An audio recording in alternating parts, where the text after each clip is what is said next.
Himalang nakaligtas ang magkapatid na sina Chini, 8 years old, at Maria, 4 years old, mula sa bingit ng kamatayan.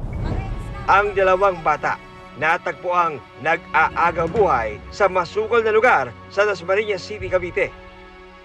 Ayon sa medical legal report mula sa City Health Office ng Dasmariñas City, nagtamo ng mga bali sa mga buto sa dibdib, pagdurugo sa ulo at katawan at mga sugat sa mukha ang batang si Chini.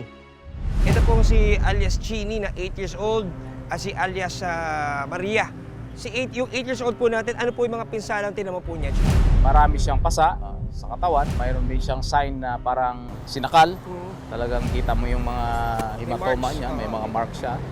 Lumabas yung result, kinagabihan nung pangyayari. Minor na blood clot sa ulo, indication na may ginamit na matigas na bagay. Hindi lang natin alam kung anong bagay na yun. So parang head trauma siya, Oo, parang gano'n. Kinaya ng gamot. Dapat operahan, pero kinaya ng gamot after a few days. So hindi na siya naoperahan. Samantalang nagtamo naman ng mga sugat sa mukha, leeg, braso at binti si Maria. Ito namang 4 years old na si Maria, talagang matindi rin ang tama.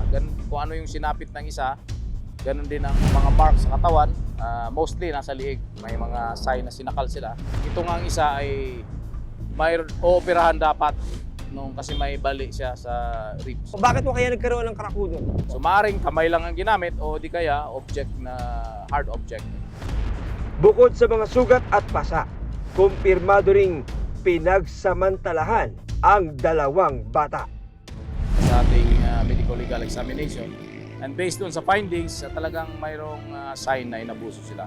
In fact, si Chini, yung 8 years old, ay kailangan pang tahiin yung private part niya para lang may balik dun sa normal.